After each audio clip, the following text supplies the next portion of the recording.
अकबर ने हेमू को हरा दिया। अकबर महान था। पानीपत की सेकंड बैटल 1952 1850 सॉरी 1562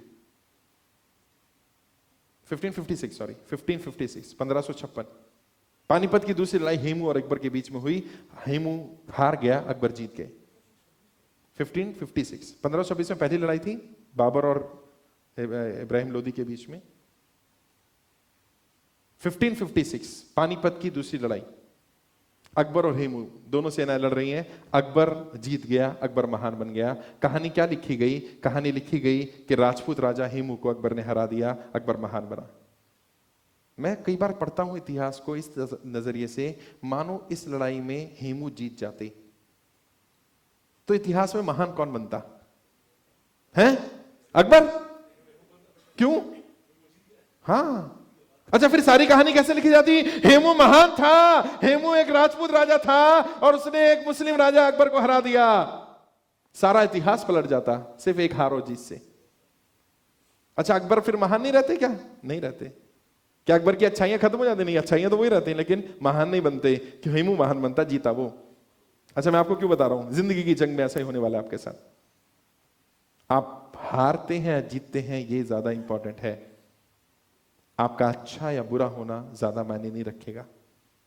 अच्छा, आप मानो अपने टैलेंट पर काम करते हैं और अपने टैलेंट पर काम करके आप फेल हो जाते हैं तो भी आप बेकार ही हैं, आपको कुछ नहीं आता। आप बिना टैलेंट के काम करते हैं और आप सफल हो जाते हैं तो आप महान हैं। तो सब लोग आपको फॉलो करना शुरू कर देंगे, आपकी फैन फॉलोइंग शुरू हो जाएगी, आपकी सारी बातें सुनी जाने लगेंगी, आपको फॉलो किया जाने लगेगा क्योंकि आप सफल हैं। यानी अल्टीमेटली आपका टैलेंट भी तभी आपके काम आया जब आप सफल हो गए। है, महेंद्र सिंह धोनी की कहानी के ऊपर फिल्म बनी, क्यों? क्योंकि वो एक सफल क्रिकेटर था। अच्छा, हिंदुस्तान में ऐसे लाखों क्रिकेटर हैं जिन्होंने इसी तरह से काम किया लेकिन वो क्रिकेट में सफल नहीं हुए। उनकी कहानी नहीं लिखी गई है, उन पर कोई मूवी नहीं बनने वाली है। आप अपने टैलेंट के लिए काम कर रहे थे, आपने अपने टैलेंट पर फोकस किया, टैलेंट पर पूरी मेहनत करी, लेकिन आप सफल नहीं हुए तो बेकार हो जाएंगे। तो क्या करें? अपनी सफलता के लिए काम करना शुरू करें, और सफलता किसी भी कीमत पर। और जब आप अपनी बर्नी डिजायर को डेवलप करते हैं, यस मुझे कामयाब होना है, मुझे कामयाब होने से कोई नहीं रोक सकता, तब दुनिया क्या कहती है फर्क नहीं पड़ता। आपकी सफलता ही नई कहानी लिखेगी। और पता है, इंसान के दुर्गुण, उसकी कमियां भी उसकी क्वालिटीज बन जाती है जब वो सफल हो जाता है। और अच्छे इंसान की फेल होने के बाद उसकी कमियां भी, उसकी क्वालिटी भी उसकी कमियां बन जाती हैं। क्यों? क्योंकि वो फेल हो गया। जब आप अपने टैलेंट के ऊपर काम कर रहे होते हैं, आपको डर रहेगा मैं फेल ना हो जाऊं, और बहुत चांसेस हैं कि आप फेल हो भी सकते हैं। आप कोशिश करें, अपने टैलेंट पर फोकस करें, लेकिन अपनी सफलता पर भी फोकस रखें। और उस टाइम पर लोग क्या कहते हैं, परवाह ना करें। आप अपना टैलेंट को चुन रहे हैं, उस टाइम पर लोग आपको टोकेंगे, आपको ताना दिया जाएगा, आपको छोड़ा जाएगा, आपके साथ लोग खड़े होंगे, वो आपका खिलाफ बोल सकते हैं। बोलने दीजिए, अपनी सफलता हासिल करिए।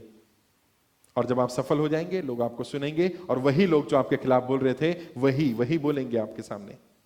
और पता है, दुनिया के, मैंने बताया, दोनों हाथ में लड्डू रहते हैं। आप सफल हो गए तो भी, नहीं हुए तो भी। अगर मानो सफल हो गए तो लोग क्या कहेंगे, हाँ मैं तो पता था ये सफल हो जाएगा, इसलिए तो बोलते थे ये सब।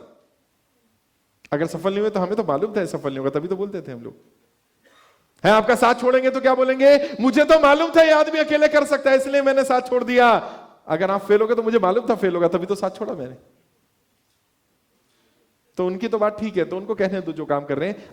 अपने एम पे फोकस करो, अपने टारगेट्स पे फोकस करो, अपने इंटरेस्ट पे फोकस करो और सफलता हासिल करो। कहते हैं the good thing about talent is, सबसे बढ़िया बात है टैलेंट के बारे में, कोई भी नया हुनर कभी भी सीखा जा सकता है, कभी भी कोई नया टैलेंट डाला जा सकता है अपने अंदर।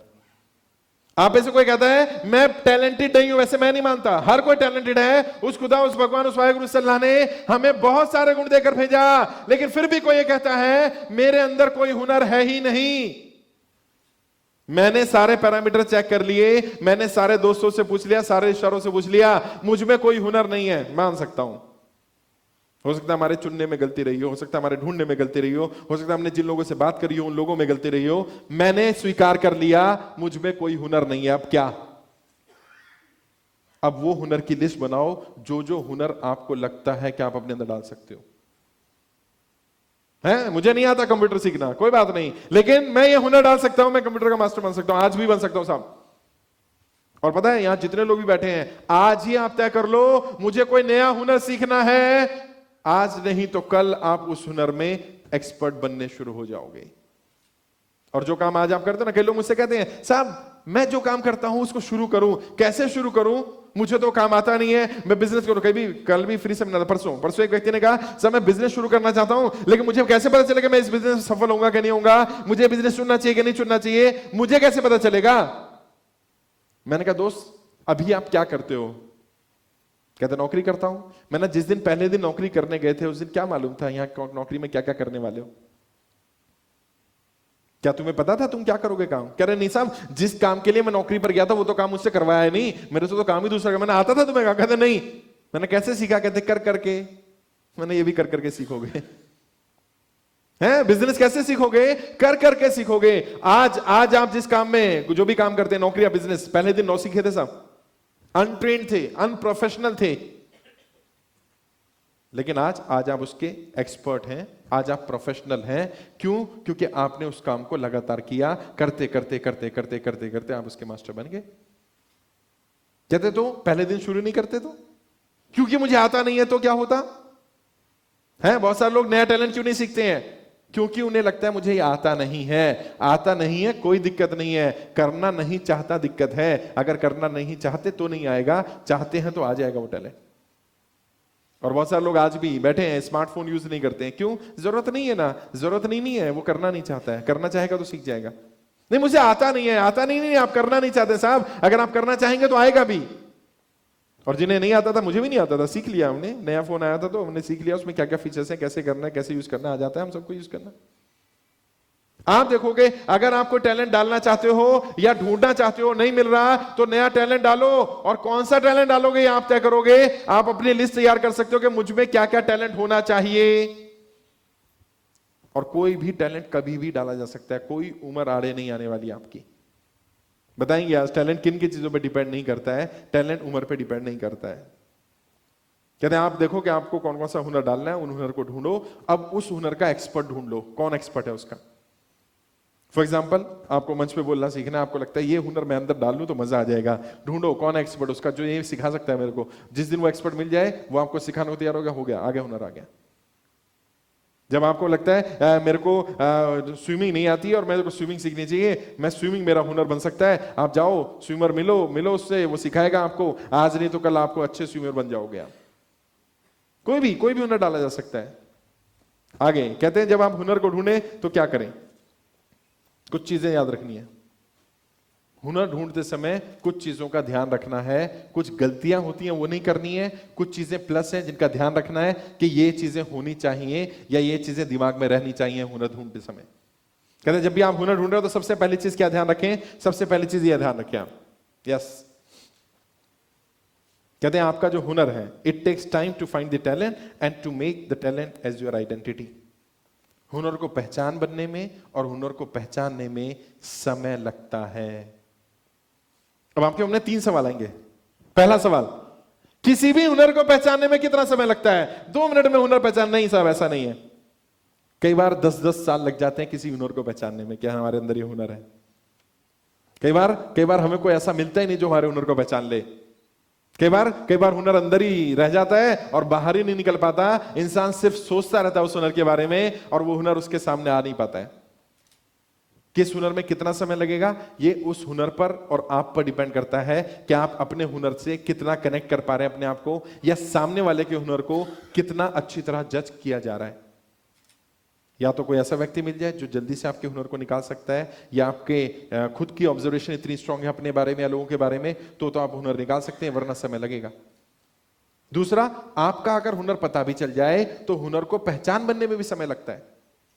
लोग क्या करते हैं, उन्हें पता चला आज मेरे अंदर एक हुनर है, मैं उस पर काम करना शुरू करता हूं, 2 महीने 4 महीने 6 महीने साल भर काम किया, मेरी पहचान नहीं बनी, ये मेरा हुनर नहीं हो सकता।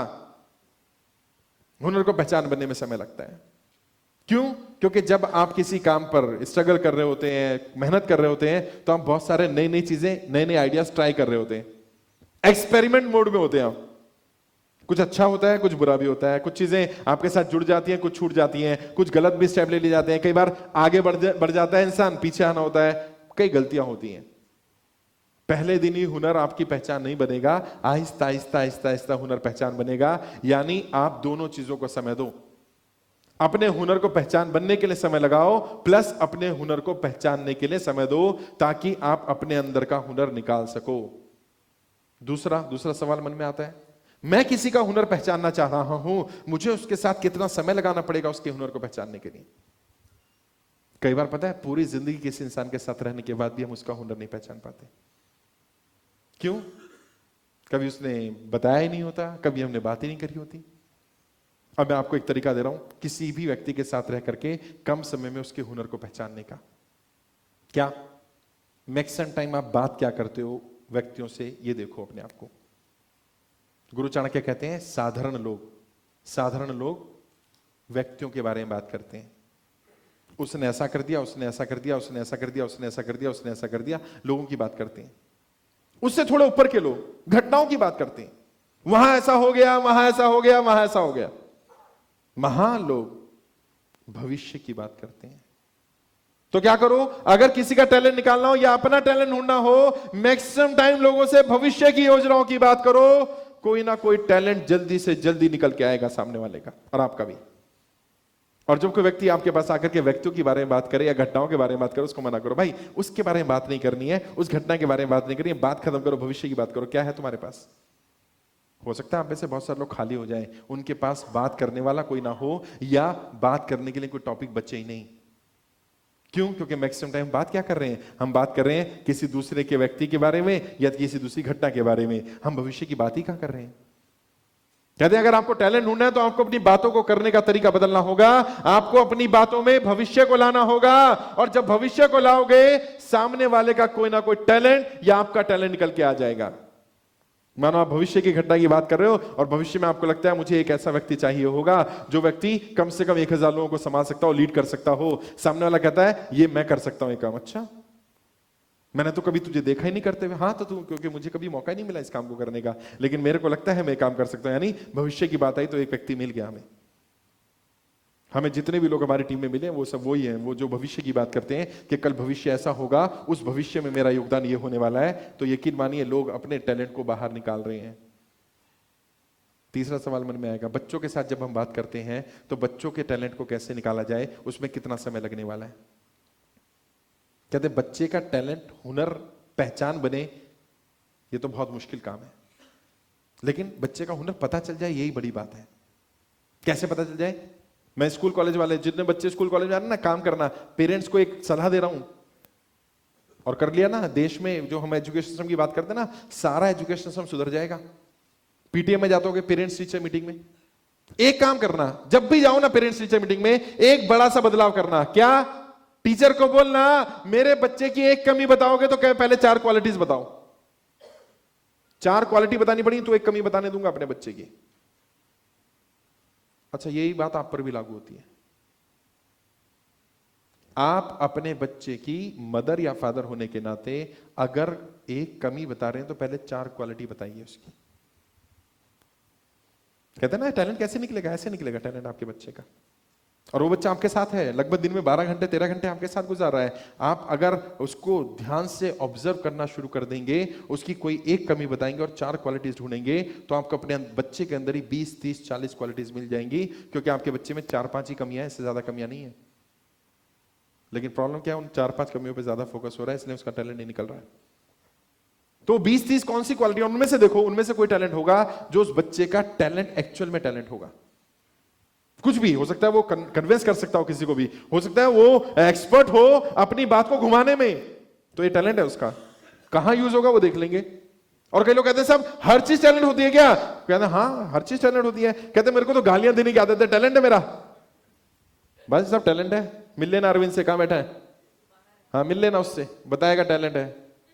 फाइनेंस का काम करता है, जिसके यहां पैसे फंस जाते हैं तो कौन चाहिए? मैं तो नहीं जा सकता पैसे निकलवाने। प्रॉब्लम क्या कहती है? प्रॉब्लम यह है कि मुझे मालूम नहीं मेरा टैलेंट यूज कहां होगा। मैं तो बहुत गालियां देता हूं, अच्छा यहां इस्तेमाल हो जाएगा यार। वो ढूंढता ही ऐसे है, सबसे ज्यादा पैसे उसे देता जो गाली नॉन स्टॉप दे सके। मैं नहीं दे सकता, आप भी नहीं दे सकते, तो ये आपका हमारा टैलेंट नहीं है ना। नॉन स्टॉप लेटेस्ट वाली दे तो और भी पैसे ज्यादा मिलेंगे। ऐसी के सामने वाले को लगे यार ये तो बेशरम आदमी आ गया, पैसे नहीं दे तो हर चीज टैलेंट है, हर चीज। आप कहते नहीं मेरे बच्चे में कोई टैलेंट ही नहीं है, भाई साहब आपने ऑब्जर्व ही नहीं करा है ना। क्यों? क्योंकि आपको तो वही लगता है टैलेंट वही है जो 4-5 चीजें घिसी पिसी, वही टैलेंट है। डॉक्टर बनेगा, इंजीनियर बनेगा, साइंटिस्ट बनेगा, ये बनेगा वो बनेगा। अरे भाई कुछ भी बन सकता है वो।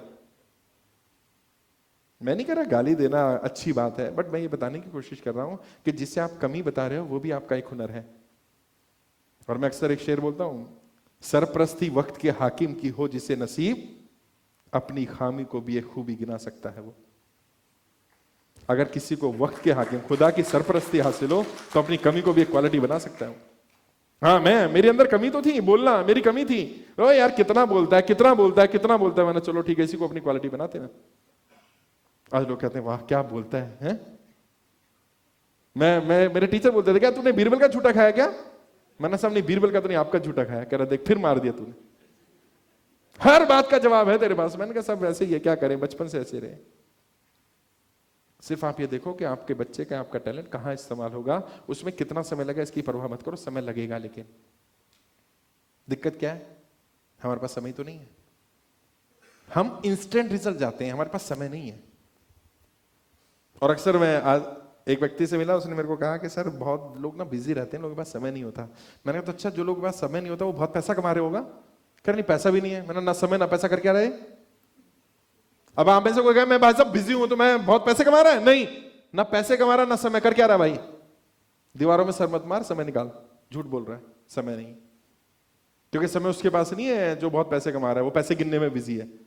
दो जगह बिजी है इंसान, या तो सोने में बिजी है, पैसे कमाने में बिजी है। तू कहां बिजी है? सोने में बिजी होगा, पैसे तो है नहीं इतने। कहते समय लगाओ, अपने टैलेंट को जज करने में समय लगाओ, अपने बच्चों के टैलेंट को जज करने में समय लगाओ। और कोई भी टैलेंट ऐसा नहीं है जो बेकार होगा, हर टैलेंट इस्तेमाल होगा। थोड़ा सा समय दो उसको। ऑब्जर्व करने का मतलब ये नहीं है आज आपने ऑब्जर्व किया आपके बच्चे में टैलेंट है, बस हो गया काम। आज आपने ऑब्जर्व किया आपकी बीवी में, आपके बेटे में, आपकी बेटी में, आपके एम्प्लॉय में टैलेंट हो गया, नहीं। ऑब्जर्व करने का मतलब है उसको समय दो, 2-4-5 महीने उसको ऑब्जर्व करो ध्यान से जरा। क्या जो मुझे लग रहा है वो टैलेंट है कि नहीं है? अपने को भी ऑब्जर्व करो, क्या मुझे लग रहा है मेरे अंदर ये टैलेंट है कि नहीं है? बार बार बार बार बार बार अपने आप को ऑब्जर्व करो। थोड़ा समय लगेगा टैलेंट को निकालने में। लोग शॉर्टकट चाहते हैं, इंस्टेंट रिजल्ट चाहते हैं। इंस्टेंट रिजल्ट नहीं आएंगे, शॉर्टकट नहीं है, समय लगेगा ही लगेगा। ये चीज ध्यान रखनी है, टैलेंट को निकालने के लिए समय लगता है। दूसरा, यस, राजनीति में मैं एक चीज सिखाता हूं, आप राजनीति में सिर्फ विद्यार्थी हो सकते हैं, महारथी नहीं हो सकते। एक्चुअल में राजनीति की बात नहीं है, जिंदगी में भी आप सिर्फ विद्यार्थी हो सकते हैं, आप महारथी नहीं हो सकते साहब। अगर कोई कहता ना मैं मास्टर बन गया, तो मास्टर वो अपने मुंह से नहीं कहता। सचिन तेंदुलकर मास्टर ब्लास्टर, क्या सचिन तेंदुलकर ने कभी कहा मैं मास्टर ब्लास्टर हूं? सचिन तेंदुलकर ने कभी कहा? दुनिया कहती है वो मास्टर ब्लास्टर है। सचिन तेंदुलकर क्या कहता है?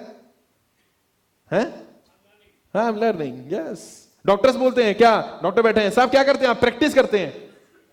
प्रैक्टिस करते हैं ना, कहते हैं ना, डॉक्टर से पूछो कौन से हॉस्पिटल में प्रैक्टिस कर रहे हो आप? वो ये क्यों नहीं कहते आप कौन से हॉस्पिटल के एक्सपर्ट हो भाई? वो कहता है I am a heart surgeon, I am practicing in this hospital. Practicing मतलब मैं लर्न कर रहा हूं, अभी सीख रहा हूं मैं। कब तक? अच्छा, कब तक प्रैक्टिस कर रहा है डॉक्टर? कब तक कर रहा है डॉक्टर साहब? जब तक लास्ट भी कर रहा है तो वो प्रैक्टिस ही कर रहा है। आज मेरा प्रैक्टिस का लास्ट दिन है। हम नहीं करते हैं, हम प्रैक्टिस नहीं कर सकते क्या? हम नहीं कर सकते क्या कि हम लर्न करें? और जब इंसान सीखना बंद कर देता है, उसकी ग्रोथ वहीं बंद हो जाती है। एक मूर्ति बनाने वाला बहुत अच्छी मूर्तियां बनाया करता था। उसने अपने बेटे को यही हुनर सिखाया, मूर्ति बनाने का। तुम्हें भी मूर्तियां बनानी है और तुम्हें बढ़िया मूर्तियां बनानी है। मूर्ति बनाने वाला जो मूर्तियां बनाया करता था, उसकी मूर्ति 50 पैसे में एक बिक जाया करती थी। उसका बेटा एक्सपर्ट बनता है मूर्ति बनाने का, और उसने मूर्ति बनाई, 1 रुपए में उसकी मूर्ति बिकी उसके बेटे की। अब बेटा बाप के पास पहुंचता है, वाह आज तो मजा आ गया, मैं अपने पिताजी को बीट कर गया हूं। मेरे पिताजी 50 पैसे मूर्ति बेचते हैं, मैंने 1 रुपए बेच दी, आज तो मेरे पिताजी मेरी तारीफ करेंगे। जाकर देखता है, मूर्ति दिखाता है, पिताजी मैंने ये मूर्तियां बनाई थी, इसमें एक ही बिक गई 1 रुपए की, आपकी 50 पैसे की बिकती है। इसको देखो कैसी, कितनी बढ़िया मूर्ति मैंने बनाई। उसके पिताजी ने देखा, उसने कहा बेटे इसमें थोड़ी सी कमी रह गई, इसको ये कमी और ठीक कर दे तू। दुख हुआ, बुरा लगा, यार हद हो गई। मेरे पिताजी मूर्ति बनाते 50 पैसे में बिक जाती है, मैं 1 रुपए की बेच कर आया हूं, मेरी तारीफ करने की बजाय बोल रहे हैं इसमें ये कमी रह गई, इसको ठीक कर। लेकिन बच्चा भी आदर्श था, वो पिताजी की बात मानता था, उसने वो कोशिश करी, वो मूर्ति में और इंप्रूवमेंट किया, और अब उसकी मूर्ति 2 रुपए में बिक गई, वो इंप्रूवमेंट करते ही। फिर पिताजी के पास लेकर गया, पिताजी अब देखो मैंने मूर्तियां बनाई, उसमें बदलाव किया, अब ये 2 रुपए की बिकते, कहते इसमें ये चेंज और कर दे, इतनी सी कमी और है इसमें। वो कमी ठीक की गई, मूर्ति का रेट बढ़ता गया बढ़ता गया बढ़ता गया। लेकिन पिताजी बस जब भी लेकर जा रहा है, हर बार इसमें ये बदलाव कर, इसमें ये कर, इसमें ये कर, अब ये कमी, अब ये कमी, अब ये कमी। एक दिन थक गया, थक कर हार कर पिताजी को बोलता है, पिताजी ये क्या कर रहे हैं आप? आपकी मूर्ति 50 पैसे में बिकती है, मेरी 5 रुपए में बिकती है, मैं आपके पास लेकर जाता हूं, हर बार कोई ना कोई कमी निकाल देते हैं, मेरी मूर्ति सबसे बढ़िया है, अब इसमें कोई कमी नहीं है। कहते बेटे अब आज के बाद 5 रुपए से ऊपर की नहीं बिकेगी तेरी। क्यों? क्योंकि तूने मान लिया कि सबसे बेस्ट बन गया तेरा। मैं हमेशा तेरे को बताता नहीं, अभी और इंप्रूवमेंट की जरूरत है, there is always remain scope for improvement. हाँ, कई मेरी टीम के भी लोग हैं, कहते हैं सर यार हद हो गई, आप तारीफ जितनी करते हो ना उससे ज्यादा तो आप ये बोल देते ये करके लाओ, ये करके लाओ, ये करके लाओ। हाँ, ये मैं वही कोशिश करता हूँ कि ये इंप्रूवमेंट करो। अप्रिशिएट भी करता है, ऐसा नहीं अप्रिशिएट नहीं करता, लेकिन मेरा काम ही है। दवाई तो कड़वी है, तभी तो असर करेगी। मैं भी दुनिया की तरह करूं, दुनिया तो आपकी तारीफ कर रही है, दुनिया उस मूर्ति बनाने वाले की भी तारीफ कर रही थी कि आपकी मूर्ति बहुत बढ़िया है, लेकिन उस पिताजी को मालूम था कि इससे बेहतर भी बन सकती है वो। अगर वो उसी 1 रुपए की मूर्ति पर तारीफ कर देता तो शायद वो 5 रुपए तक भी नहीं पहुंचता। साहब बहुत सारा टैलेंट इसलिए मर जाता है क्योंकि उनको लगता है हम तो एक्सपर्ट बन गए हैं। नहीं, हम एक्सपर्ट नहीं बने, कोई भी एक्सपर्ट नहीं है, हम सिर्फ लर्न कर रहे हैं, we are into learning stage. अच्छा, गुरु चाणक्य से किसी ने पूछा, गुरुदेव ज्ञान की क्या सीमा होती है, ज्ञान कब तक लेना चाहिए? कोई सीमा तो होगी, अंतिम सीमा के यहां तक ज्ञान ले लो। कहते यदि आप अपनी मृत्युशैया पर बैठे लेटे हुए हैं, आप अंतिम सांस ले रहे हैं, तब भी कुछ सीखने को मिले तो तब भी कम है। ज्ञान की अंतिम सीमा कोई है ही नहीं। और यकीन मानिए, जैसा हम बिहेव करते हैं ना, वैसा ही हमारे बच्चे भी बिहेव करते हैं, हमारे आने वाली पीढ़ी वैसे बिहेव करती है, हमारे एम्प्लॉय वैसे बिहेव करते हैं। क्योंकि मैंने बताया था, मालिक हैं हम रिफ्लेक्शन है। ऑर्गेनाइजेशन में हमारे ही जैसे सब चीजें दिखती हैं, जैसा हमारा चरित्र है ऑर्गेनाइजेशन के लोगों का चरित्र वैसे हो जाएगा। और लीडर को बदलो, पूरी ऑर्गेनाइजेशन बदल जाती है। इसलिए हम लोग लीडर पे काम करते हैं कि हम एक दूसरे को बदलें, बदलाव के लिए काम करें। अभी एक व्हाट्सएप पर आप में से किसी एक ग्रुप में भेजा था, किसी ने लाला की कहानी भेजी। लाला जी की डेथ हो रही है और बीमार हैं, वो बैठे लेटे हैं बेड पर, और वो अपनी बीवी से पूछते हैं मेरा बड़ा बेटा कहाँ है? तो कहती है नहीं आपके सिरहाने बैठा हुआ है आपका बड़ा बेटा। कहते अच्छा, मंझला बेटा कहाँ है? कहते वो आपके राइट साइड में बैठा हुआ है। कहते अच्छा, छोटा बेटा कहाँ है? कहते वो आपके दूसरी साइड बैठा हुआ है। कहते अबे गधो, सब यही हो, दुकान किसने खोली है? दुकान पे कोई नहीं गया है, मैं तो वैसे ही मर जाऊंगा। हद हो गई यार, दुकान तो खोलो जाके। अच्छा, अब दुकान खोलनी है क्योंकि पिताजी तो दुकान लाला है ना, तो लाला तो सोच रहे हैं दुकान जरूरी है। अब कुछ दिन बाद और तबीयत ज्यादा खराब हुई और मरने की नौबत आ गई, लग रहा है मर रहे हैं।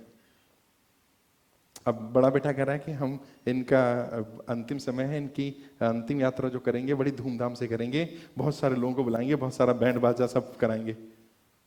दूसरा बेटा भाई कहता है अरे यार इतनी क्या जरूरत है, मर ही रहा है ना, क्या करना है इतना है, थोड़ा मोहल्ले के लोगों को बुला लेंगे, 100 200 500 लोगों का अरेंजमेंट कर लेंगे, बस ज्यादा नहीं करेंगे। तीसरा कह रहा है उसकी भी क्या जरूरत है? घर के बहुत है।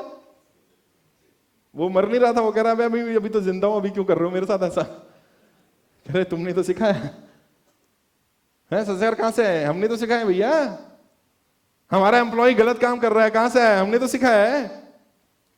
हम अपना टैलेंट खुद जज नहीं कर रहे, दूसरे का टैलेंट जज नहीं कर रहे, कमियां ढूंढते जा रहे हैं। सामने वाला क्या कर रहा है? वो हमारा टैलेंट देख रहा है, नहीं वो भी हमारी कमियां देख रहा है। हमने चश्मा ही वैसा बना रखा है सबको देने के लिए, नया आता है उसको चश्मा बना देते, कमियां ढूंढ लियो भाई, टैलेंट वाला चश्मा बना के दो ना सबको, भाई टैलेंट ढूंढ।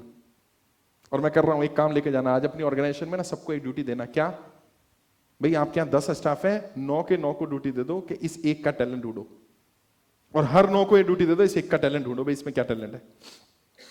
परिवार में 2 बच्चे हैं 3 बच्चे हैं, परिवार के 4 सदस्य हैं, चारों को ड्यूटी दे दो, हर 3 लोगों को ड्यूटी दे दो, चौथे का टैलेंट ढूंढ के बताओ क्या क्या टैलेंट है। और इनको टाइम दो, 1 हफ्ता, 15 दिन, महीने का, महीने भर के अंदर अंदर कोई ना कोई टैलेंट ढूंढ कर लाओ। ये इंसेंटिव है, इस पर इंसेंटिव मिलेगा आपको, क्योंकि बिना इंसेंटिव के तो काम भी नहीं होता ना। इंसेंटिव मिलेगा भाई साहब। हो सकता है आपके पास कोई ऐसा हीरा हो जिसका आपको अंदाजा ना हो सकता है आपके परिवार में कोई ऐसा व्यक्ति हो जिसको आपको अंदाजा ना हो सकता है आपकी टीम में कोई ऐसा व्यक्ति हो जिसका आपको भी अंदाजा ना हो, उसका वो हुनर भी निकल के आ जाएगा आपके पास। लेकिन सीखते रहो, खुद भी सीखते रहो, दूसरे को भी मौका दो, सीखता रहे। क्यों? क्योंकि कोई लिमिट नहीं है, सीखने की कोई लिमिट नहीं, हम एक्सपर्ट नहीं बन सकते हैं। एंड प्लीज इसको दिमाग से निकाल दो कि मैं इतना बड़ा हो गया, मेरी उम्र इतनी हो गई, अब तो मैं सीख नहीं पाऊंगा। यार 80 साल, 90 साल, 100 साल की उम्र में भी लोग सीख लेते हैं। सीखने की कोई उम्र नहीं है। और यकीन मानिए, जो हमारा टैलेंट है ना, वो डिपेंड भी नहीं करता इन चीजों पर। हमारा टैलेंट हमारे जेंडर पर, हमारी भाषा पर, हम कैसे दिखते हैं इस पर, हमारी पढ़ाई लिखाई पर, इन पर डिपेंड नहीं करता टैलेंट। कोई एज पे डिपेंड नहीं करता किस एज में वो टैलेंट है।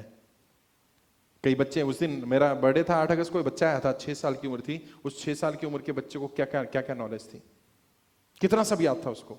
डॉक्टर साहब बैठे हैं, किशन कुमार जी, 4-4, 5-5 साल की उम्र के बच्चे, इतना टैलेंट है उनके अंदर भरा हुआ। और इनकी थ्योरी है, इनका इंस्टीट्यूट है, वो थ्योरी है और ये सच्चाई है। क्या? Every child is a genius, every child, अगर हम उसका पोटेंशियल का इस्तेमाल कर लें तो। हम सब भी जीनियस ही थे, लेकिन हमारा इस्तेमाल नहीं हुआ। उसका, वो कच्ची मिट्टी है, उसका इस्तेमाल किया जा सकता है, वो जीनियस बन सकता है। ये मैटर नहीं करता आपकी एज कितनी है, आप कितने पढ़े लिखे हैं, कहां रहते हैं, किस तरह के माहौल में आप पले बड़े, नहीं, फर्क नहीं पड़ता। जेंडर के आपका फर्क नहीं पड़ता, मेल है कि फीमेल है, फर्क नहीं पड़ता। कोई भी व्यक्ति में किसी तरह का भी टैलेंट हो सकता है। पहले पुराना जमाना था ना, याद करो, लड़कियों को घर से बाहर नहीं भेजा जाता था, तो लड़कियों में टैलेंट ही नहीं था। नहीं साहब, टैलेंट तो था, लेकिन टैलेंट घर में मर रहा था। उन्हें बाहर निकाला गया, वो क्या बन गई? पायलट बन गई। लड़कियां प्लेन उड़ा रही हैं साहब, है? लड़कियां टैंक चला रही हैं। क्यों? क्योंकि उनको बाहर निकाला गया। तो टैलेंट था, टैलेंट तो पहले भी था, लेकिन मर रहा था, बेकार हो रहा था। कैसा तो नहीं है आपके घर के परिवार के किसी सदस्य का टैलेंट सिर्फ इसलिए बेकार हो रहा है, क्यों? क्योंकि उसको मौका नहीं मिल रहा है। और हमारे देश का बहुत सारा टैलेंट इसलिए बर्बाद हो रहा है क्योंकि उनको मौका नहीं मिल रहा। वरना इतनी आबादी में हैं, हमारे को 11 अच्छे प्लेयर नहीं मिल रहे क्रिकेट खेलने वाले। सब ऐसा नहीं है, देश में बहुत अच्छा खेलने वाले लोग हैं, मौका नहीं मिल रहा, प्लेटफॉर्म नहीं है उनको अपनी बात कहने का। उनके पास वो मौका, वो अपॉर्चुनिटी नहीं है। अगर आपके पास वो अपॉर्चुनिटी है, उसका इस्तेमाल करिए। परिवार के लोगों के पास अपॉर्चुनिटी नहीं है, उन तक पहुंचाइए और मौका दीजिए। यकीन मानिए, आपका सबसे छोटा, सबसे बेकार प्लेयर भी बहुत बढ़िया प्लेयर बन सकता है। और मैं आज आपको अपनी टीम के एक राज की बात बताता हूं। मेरे परिवार में मैक्सिमम लोग जो अच्छे निकल के आए हैं, इसलिए आए क्योंकि उनको मौका दिया गया। कहा है? मुकेश पाली बैठा होगा यहाँ पे, आज का लीडर है हमारा मंथली मीट का, है बाहर है, हाँ।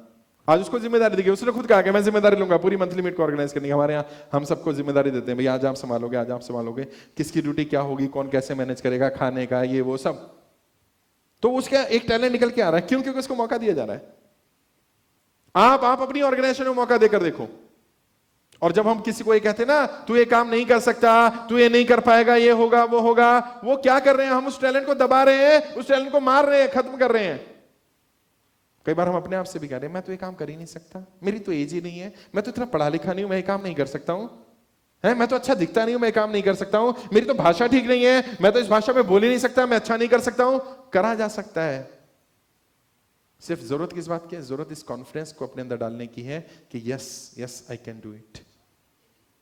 दिक्कत क्या है? दुनिया की सच्चाई, मैंने बताया, कड़वी सच्चाई, मैक्सिमम लोग हमें हमारे आसपास भी डिमोटिवेट करने वाले मिलेंगे, हमें मोटिवेट करने या सपोर्ट करने वाले लोग नहीं मिलते। मैक्सिमम लोग जो हमारे आसपास है, वो हमें उन एग्जांपल्स देते हैं जो फेल हुए, वो एग्जांपल उनके पास नहीं जो सफल हुए। जिन्होंने टैलेंट ढूंढ लिया उनके एग्जांपल नहीं है, जिनका टैलेंट मर गया उनके एग्जांपल है। और देखो, लोगों की सच्चाई बताऊं, कड़वी सच्चाई, लोग क्या क्या पूछते हैं आपसे। हमेशा देखना, लोग जब आपसे सवाल करते हैं, क्या सवाल करते हैं?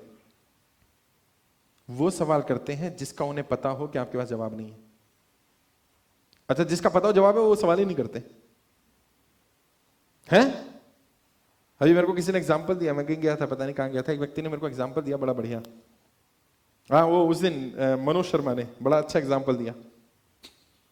मनोज शर्मा अपनी कहानी सुना रहे हैं, कहते हैं मैं अपने घर में बैठा हुआ था, मेरे एक अंकल जी आए, वो कहते हैं हाँ भाई मेरे पिताजी ने कहा मेरा बच्चा बड़ा इंटेलिजेंट है, इसको मैथ्स आता है, ये आता है, वो आता है, सब आता है। तो उन्होंने कहा अच्छा सब आता है, आजा पूछता हूं। कहते बेटे 2 का पहाड़ा सुना। कहते मैंने सुना दिया। कहते 4 का सुना दिया। कह रहे 8 का सुना। कहते सुना दिया। कहते 19 का सुना। कह रहा नहीं सुना पाया। कह रहा देखा कुछ नहीं आता है, तुम्हें से भी नहीं आता भाई 19 का, मुझे भी नहीं आता। दिक्कत क्या आ रही है? 19 का पहाड़ा क्यों पूछा उसने? कि उसको पता था ये नहीं आता होगा। अब जो आता वो पूछना, जो आता है, जो नहीं आता वो है आपकी एज नहीं है ना, आप ये काम नहीं कर सकते। अरे जो कर सकता हूं वो पूछना, मैं क्या क्या कर सकता हूं। मैं आपकी पढ़ाई लिखाई नहीं, आप ये काम नहीं कर सकते। आपका जेंडर ये इसलिए आप ये काम नहीं कर सकते। आपकी भाषा ये नहीं है इसलिए आप ये काम नहीं कर सकते। अरे वो क्या क्या कर सकते हैं देखो ना यार। और जो नहीं कर सकता वो भी वो कर लेगा अगर उसको बताया जाए कि करना कैसे है। हमें नेगेटिव कर दिया जाता है और हम खुद भी ये मानते हैं कि एक उम्र के बाद टैलेंट रहता नहीं है, एक उम्र के बाद टैलेंट आ नहीं सकता, एक पर्टिकुलर जेंडर मैटर करता है इस टैलेंट के लिए। नहीं साहब, मैक्सिमम टैलेंट ऐसे हैं जो जेंडर न्यूट्रल हैं, उन्हें फर्क नहीं पड़ता है। मैक्सिमम टैलेंट ऐसे जिसमें उम्र का कोई मतलब ही नहीं है, किसी भी उम्र में वो टैलेंट हो सकता है। मेरा बेटा स्टेज पे बोलता है, आपने देखा होगा स्टेज परफॉर्म करता है वो, यार 8 साल की उम्र है, कर रहा है वो। क्यों? मैंने नहीं किया 8 साल की उम्र में, वो कर रहा है। क्यों? क्योंकि उसको प्लेटफॉर्म मिला हुआ है। आपका बच्चा भी कर सकता है साहब, मेरा बच्चा कोई अनोखा नहीं है। प्लेटफॉर्म मिलने की देर है, उसको प्लेटफॉर्म मिलेगा, शायद वो भी कर जाएगा। ये हो सकता है मेरा बच्चा थोड़ा जल्दी कर जाएगा क्योंकि उसको बार बार मौका मिल रहा है, आपके बच्चे को थोड़ा ज्यादा समय लगेगा, बस इतना हो सकता है। लेकिन टैलेंट उसके अंदर भी है। और हम स्कूल कॉलेज में क्या करते हैं, मैं बता रहा हूं, ये इंडियन एजुकेशन सिस्टम में जो बर्बाद किया जा रहा है। स्कूल कॉलेज में देखना आप अपने बच्चे के स्कूल कॉलेज में, क्या अगर बच्चे का एनुअल फंक्शन है, वही 5 बच्चे रेगुलर एनुअल फंक्शन में पार्टिसिपेट करेंगे स्टेज पर, जो 5 अच्छे हैं। अच्छा, जो 50 अच्छे हो सकते हैं वो परफॉर्म ही नहीं करेंगे। ध्यान समझो, जो 5 अच्छे हैं वही आगे आ रहे हैं, जो अच्छे हो सकते हैं वो पीछे लाइन में खड़े हुए हैं। तो वो अच्छे हो सकते हैं बशर्ते कि वो भी आगे आए। लेकिन क्या हो रहा है स्कूल में, वो 5 अच्छे हैं तो हमें क्या जरूरत पड़ी है 45 पे मेहनत करने की? 5 पे मेहनत करके काम चल तो रहा है। 45 पे मेहनत ही मत करो, 45 को आगे लाओ भी मत। हमने इसी को थोड़ा बदलने की कोशिश करी। इसलिए हर मंथली मीट में लीडर अलग अलग होता है। यहाँ पर स्टेज पर अलग लीडर होगा, मीटिंग में ऑर्गेनाइज अलग बंदा करेगा। क्यों? मौका दोगे तभी तो काम करके पता चले अच्छा है कि बुरा है। हो सकता है वो बहुत अच्छा निकले, हो सकता है वो बहुत अच्छा ना निकले, लेकिन पता कब चले? जब वो करेगा, करवाओ उससे। कहते हैं आप ये बोलने से पहले कि एज मैटर करती है, जेंडर मैटर करता है, भाषा मैटर करती है, आप ये टैलेंट नहीं है या नहीं कर सकते हो, सामने वाले को मौका दे दो। मौके के बाद देख लो, कर सकता है तो अच्छी बात है, नहीं करता तो भी कोई बात नहीं है, करके पता चलेगा। बजाय इसके ये बोलने के मेरी ये भाषा ठीक नहीं है, भाषा को ठीक करने की कोशिश करो, हो सकता है इंप्रूव हो जाए। आप बशर्ते ये कहने के मेरी एज नहीं है, मैं नहीं सीख सकता, सीखने जाओ, नहीं सीख पाओ तो मान लेंगे कि यस हो गया। और एक गलती हम सब कर रहे हैं, क्या? परसेप्शन, माइंडसेट तैयार कर रखा है हमने, सोच हमारी ऐसी है, अरे यार मुझे पता है ना नहीं होगा, तो ट्राई करने की क्या जरूरत है? फेसबुक पे हमारे बहुत सारे लोग फेसबुक पे होंगे, आप लोग अगर जो लोग फेसबुक पे ना, वो जरा फेसबुक पे ना कमेंट देखा करो हमारे मंथली मीट के बारे में या उसके बारे में कमेंट लोग लिखते हैं। फ्री सेमिनार के बारे में कमेंट लिख रहा है एक बंदा, क्या? अरे बड़ा बेकार है यार। अच्छा, किसी ने उससे पूछा तू गया? करा नहीं। करा तुझे कैसे पता बेकार? करा नहीं, मेरे को पता है, ऐसे तो ऐसे ही होते हैं। अरे ऐसे होते नहीं है, ये अच्छा वाला जा। लेकिन परसेप्शन, माइंडसेट, और ये इंडियन मेंटालिटी में माइंडसेट ना इतनी बेकार चीज है यार। परिवारों में ना ऐसी माइंडसेट डेवलप कर दिया गया है, मैक्सिमम परिवारों में नेगेटिव माइंडसेट से काम किया जा रहा है। बच्चों को बोला जा रहा है अरे तू पास नहीं होगा इस बार, पास नहीं होगा, पास नहीं होगा ही नहीं साहब, चांसेस है फेल होने के। और उसको वहीं अप्रिशिएट कर दो, अरे कोई बात नहीं, 10 में से 8 है ना बेटे, अगली बार 10 आएंगे, देख लियो। 10 नहीं लाएगा तो 9 लाएगा, कहीं ना कहीं तो पहुंचेगा। कर सकता है, सिर्फ इतना कह देने से सामने वाला कर लेता है। बहुत सारे लोग जो अच्छा परफॉर्म नहीं करते ना, उनको हम बार बार क्या कह रहे हैं, तू कर सकता है, कर सकता है, कर सकता है। एक दिन तो उसको विश्वास होता है कुछ तो है यार, बार बार सर कह रहे हैं एक बार ट्राई तो करूं, कर लेता है, हो ही जाता है, कर सकता है। और अब बिल्कुल बिल्कुल एज वाइज, जेंडर वाइज बिल्कुल बायस करना बंद करो, अपने आप को भी दूसरों को भी। इसमें टैलेंट नहीं हो सकता क्योंकि इस एज का नहीं है, इसमें टैलेंट नहीं हो सकता, इतना पढ़ा लिखा नहीं है, इसकी भाषा ठीक नहीं है। हो सकता है, होगा नहीं होगा, ट्राई करेंगे, ट्राई करने के बाद हो सकता है हो सकता है ना हो, लेकिन बिना ट्राई करे राय नहीं देंगे, क्योंकि टैलेंट होगा। हर एक व्यक्ति में कोई ना कोई टैलेंट है। टैलेंट के बारे में एक और बात याद रखनी है, क्या?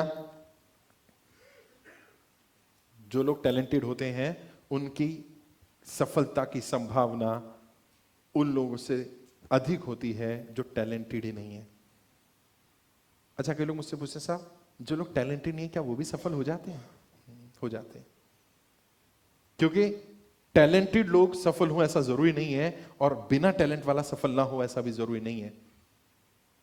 क्यों? क्योंकि सफलता, मैंने बताया, एक अलग चीज है, टैलेंट होना, अच्छे गुण होना, क्वालिटीज होना, ये अलग चीज है। अब मैं 2-3 एग्जांपल देने की कोशिश करता हूं कि अनटैलेंटेड लोग कैसे सफल हो जाते हैं। हाँ, ये और बात है, जब वो सफल हो भी जाते हैं वो अपने काम से जस्टिफाई नहीं कर पाते, लेकिन सफल हो जाते हैं। मानो कोई व्यक्ति है, काबिल नहीं है, लेकिन उसके पिताजी ने बहुत बड़ा एम्पायर खड़ा करके दिया उसको, और उसने जाकर के वहां बिठा दिया। टैलेंटेड नहीं है, लेकिन वो सारा सिस्टम बना हुआ है। जैसे आप लोग अपना सिस्टम तैयार कर लो और आपका बिजनेस सेल्फ मोड पर चलने लगे, कल आपका बच्चा भले ही टैलेंटेड नहीं है, उसको वहां बिठा दिया जाए, वो सफल हो जाएगा। क्यों? क्योंकि आपने काम किया हुआ है, सिस्टम बना के दिया हुआ है।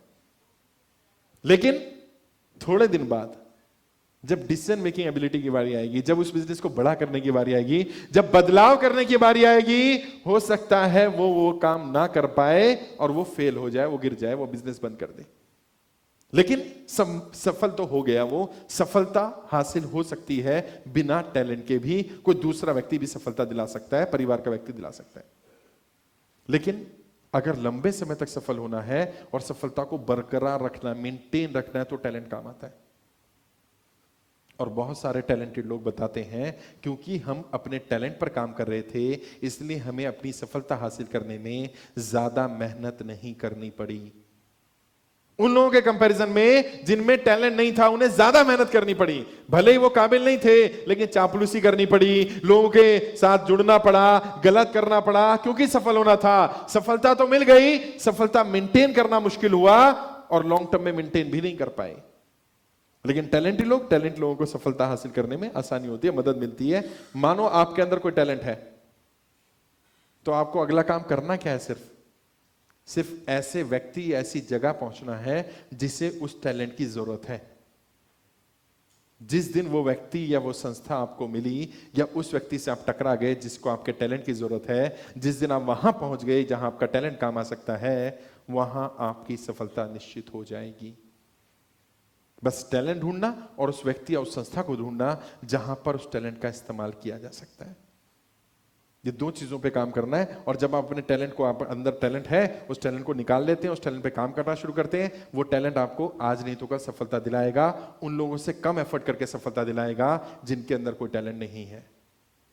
कहते हैं सफल लोग जो हुए, उन्होंने अपने टैलेंट पर काम किया और टैलेंट ने उन्हें सफल करने में मदद की, सफलता हासिल करने में मदद की।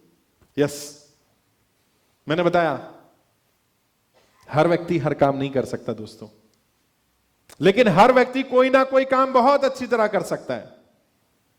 उस खुदा, उस भगवान, उस वाहेगुरु अल्लाह ने हम सबको बहुत सारे गुण देकर भेजा है। चेक करो यार, हमें कौन कौन से गुण देकर के भेजा है। ऐसे कौन से गुण हैं जो हमें दिए गए, ऐसे कौन से गुण हैं जो हमारे साथ के लोगों को दिए गए। और ये मानना कोरी कल्पना है कि मेरे अंदर कोई गुण नहीं है, ये मैं नहीं मान सकता। कोई ना कोई गुण तो आपके अंदर है, केवल कौन सा गुण है उसको ढूंढना है, उसको देखने की जरूरत है। और जब आप अपने गुणों को ढूंढ लोगे, दूसरों के गुणों को ढूंढ लोगे, आपको पता चल जाएगा, मेरी इस बात को आप वाकई मान लोगे कि हर व्यक्ति में कोई ना कोई गुण, कोई ना कोई क्वालिटी जरूर है, कोई ना कोई टैलेंट जरूर है। लेकिन दिक्कत कहां है? दिक्कत एक दूसरी है। टैलेंट का होना एक गुण है, टैलेंट को ऑब्जर्व करने वाला होना। हीरे की कदर जौहरी को होती है साहब, जौहरी चाहिए हमें कोई ऐसा व्यक्ति चाहिए जो ये मानता हो कि मेरे अंदर टैलेंट है और उस टैलेंट को देखने को भी तैयार है। और गुरुचरण कहते हैं सबसे बढ़िया हुनर क्या है? इस तरह की नजर रखना कि आप हुनर को पहचान सकें, यह सबसे बड़ा हुनर है। हुनर को पहचानना यह आपका सबसे बड़ा हुनर होता है। तो आपके अंदर कोई हुनर है कि नहीं है, आप एक जौहरी बन के हुनर को पहचानने का हुनर डेवलप कर सकते हैं। और अगर आप चाहते हैं कि मैं एक अच्छा ऑब्जर्वर बनूं, मैं हुनर को पहचानने वाला बनूं, तो आप तीन ऐसे स्टेप हैं, ले जाना। आज के बाद शायद लोग आपको जौहरी बोलने लगेंगे।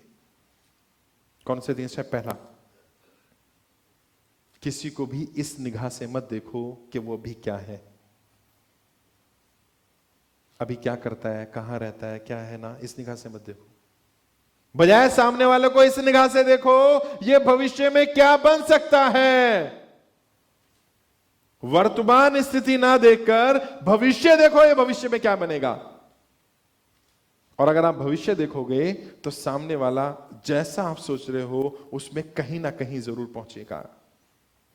जितने लोग भी मुझे मिलते हैं ना, मैं सबसे पहला काम यही करता हूं, इसको प्रेजेंट नहीं, फ्यूचर क्या होगा, इसका क्या हो सकता है फ्यूचर।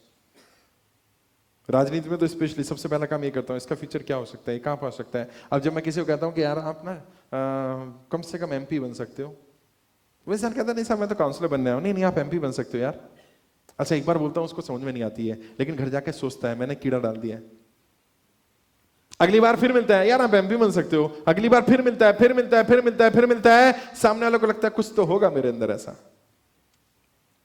और वो क्या कहता है, वो कहता है सर यार काउंसलर नहीं सर एमएलए बनूं तो क्या रहेगा। तो मतलब सीढ़ी बढ़ गई उसकी। फिर मैं उसको बताता हूं जो मेहनत तू करेगा ना एमएलए के लिए, ये मेहनत करके तू एमपी भी बन सकता है। तो उसको लगता है जब मेहनत ही करनी है तो फिर उसके लिए मेहनत करी जाए ना। और फिर उसको समझाता हूं क्या, देख हारे हुए एमपी जीते हुए काउंसलर से ज्यादा ताकत रखता है। तो अगर तू एमपी हार भी गया तो भी तू ताकतवर ज्यादा होगा बजाय उस जीते हुए काउंसलर से। अब क्या हो रहा है, मैं कर क्या रहा हूं, मैं उसके अंदर वो सपने डाल रहा हूं। हो सकता है वो स्लैग ना हो, ये भी हो सकता है, लेकिन मेरा एक झूठ भी सामने वाले को अपने ऊपर फोकस करने के लिए मजबूर करता है। और जब वो इंसान अपने ऊपर फोकस करता है, तो मैंने बताया था जिस चीज पर आप फोकस करते हैं वो बड़ी हो जाती है। जब आप अपने ऊपर भी फोकस करते हैं तो आप भी बड़े दिखने लगते हैं। आप अपने सपनों पर फोकस करते हैं, सपने बड़े हो जाते हैं। आप अपनी प्रॉब्लम पर फोकस करते हैं, प्रॉब्लम बड़ी हो जाती है। आप अपने भविष्य पर फोकस करते हैं, आपका भविष्य बड़ा होने लगता है। और मेरी टीम में बैठे हैं कई लोग ऐसे हैं जो आए थे मेरे साथ, तो वो यही कहते थे काउंसलर बनना है, एमएलए बनना है। जो कहते हैं सभी तो छोटी चीजें हो जाएंगी, अगर ये बन गए तो अपना स्टेटस लो हो जाएगा, अभी तो हम लोग बड़ा काम करेंगे, बड़ा करेंगे कुछ। क्यों? क्योंकि उनको ये एहसास दिखाया गया, ये दिलाया गया। और ऐसा नहीं है मैंने कुछ किया ना, मैंने कुछ नहीं किया, मैंने तो सिर्फ उन्हें बताया, करा सब कुछ उन्होंने, फोकस किया। तो क्या करो, किसी भी व्यक्ति से जब भी किसी से मिलो, आपकी टीम का हो, आपके परिवार का हो, आपके स्टाफ का मेंबर हो, वो क्या है ये बात मत करो, वो क्या हो सकता है इस पर बात करो। दूसरा काम क्या करो, जौहरी बनना है तो हर व्यक्ति जो आपके साथ है या जिससे आप टकराते हैं, उसमें कोई ना कोई पॉजिटिव चीज ढूंढने का प्रयास करो। केवल एक बस। और उस एक पॉजिटिव चीज पर फोकस करो कि इसके अंदर ये प्लस है। उस एक प्लस के लिए उसकी अगर 5-6 कमियां भी स्वीकार करनी पड़े, कुछ स्वीकार कर लो। यार कुछ भी है, ये तो है ना इसमें अच्छा, बस। हर व्यक्ति, जितने भी आपके स्टाफ का मेंबर है, आपके परिवार का है, उन सब में कोई एक चीज देखो, जो एक चीज तुम्हें लगता है बढ़िया है और तुम्हें लगता है काम की है, उस एक चीज पर फोकस करो बजाय उन चीजों के जो नहीं है, जो कमियां हैं। और आहिस्ता आहिस्ता क्या होगा, मैंने बताया जिस पर फोकस करो बड़ा हो जाएगा। आपको उसमें केवल वही गुण दिखने लगेगा, बाकी उसमें कुछ दिखेगा नहीं। कोई कमियां भी बोलेगा ना तो आप स्वीकार नहीं करोगे, आपको मुझे मालूम है उसमें क्या है यार। तीसरा सबसे जबरदस्त तरीका, अगर अच्छा जौहरी बनना है, अच्छा हुनर पहचानने वाला बनना है तो, क्योंकि मैंने बताया यही सबसे बड़ा हुनर है, हुनर की कद्र करना, हुनर को पहचानना। जब भी आप किसी व्यक्ति के साथ मिलो, बात करो और उसकी कोई चीज ऐसी लगे जिसमें तुम इंप्रूवमेंट कर सकते हो, तुम्हारी बातें, तुम्हारी एडवाइस, तुम्हारा उसका साथ रहना उसकी किसी चीज में बदलाव ला सकता है पॉजिटिव रूप में, उसकी उस इंप्रूवमेंट के लिए काम करो। यकीन मानना वो व्यक्ति मान लेगा, स्वीकार कर लेगा कि ये व्यक्ति जौहरी है, इसे हीरो की कद्र है। और ये सबसे बड़ा गुण है, गुण को पहचान लेना, हुनर को पहचान लेना। लेकिन अक्सर हम इसी पर फोकस नहीं करते हैं। हम ना अपने हुनर पे फोकस कर रहे हैं, ना दूसरे के हुनर पे फोकस कर रहे हैं। और फिर हम कहते हैं सामने वाले में टैलेंट नहीं है, मुझे ऐसे लोग मिले जो टैलेंटेड नहीं है। हमें मैक्सिमम टाइम ऐसे लोग मिलते हैं जो बहुत टैलेंटेड हैं, लेकिन हम क्योंकि उनसे बात नहीं करते, उन्हें जज नहीं करते हैं, उनको समय नहीं देते हैं, तो हम ना अपना टैलेंट पहचान पा रहे हैं ना दूसरे का। और समस्या क्या है, मैक्सिमम टाइम तो हमें नहीं मालूम है हमें अपना टैलेंट कैसे पहचानना है, तो हम दूसरे का कैसे पहचानेंगे। और फिर हम कई बार सीख नहीं पाते हैं, कई बार सीखना नहीं चाहते हैं, कई बार सिचुएशन ऐसी बन जाती है, कई बार हम लोग ये कोशिश करते हैं कि हम सीखें, हम आगे बढ़े, लेकिन हालात ऐसे बन जाते हैं कि उन हालात में हम आगे बढ़ ही नहीं पा रहे हैं। बहुत सारी बार जो लोग सफल हुए, कामयाब हुए, उन्होंने भी ये सारी दिक्कतें फेस करी, लेकिन उन्होंने भी इन दिक्कतों के बाद भी अपने हुनर पर काम करना नहीं छोड़ा, दूसरों के हुनर पर काम करना नहीं छोड़ा। और क्योंकि उन्होंने काम करना नहीं छोड़ा, तो उन्होंने अपना भी हुनर पहचान लिया और दूसरों का हुनर भी पहचान लिया। जब आप भी अपने हुनर पर काम करेंगे तो ये सारी दिक्कतें आपको भी आएंगी। आपको भी लोग ऐसे मिल सकते हैं, आपको भी कोई कह सकता है कि आपकी एज नहीं है, आपका ये सपोर्ट नहीं करता, वो नहीं करता, लेकिन ये सारी बातें भी आपको सफल होने से नहीं रोक सकती हैं। यदि आप सफल होना चाहते हैं, सफल होने के लिए तैयार हैं तो। आज के लिए इतना ही काफी, अब सवाल जवाब लेते हैं। बहुत बहुत शुक्रिया, थैंक यू वेरी मच।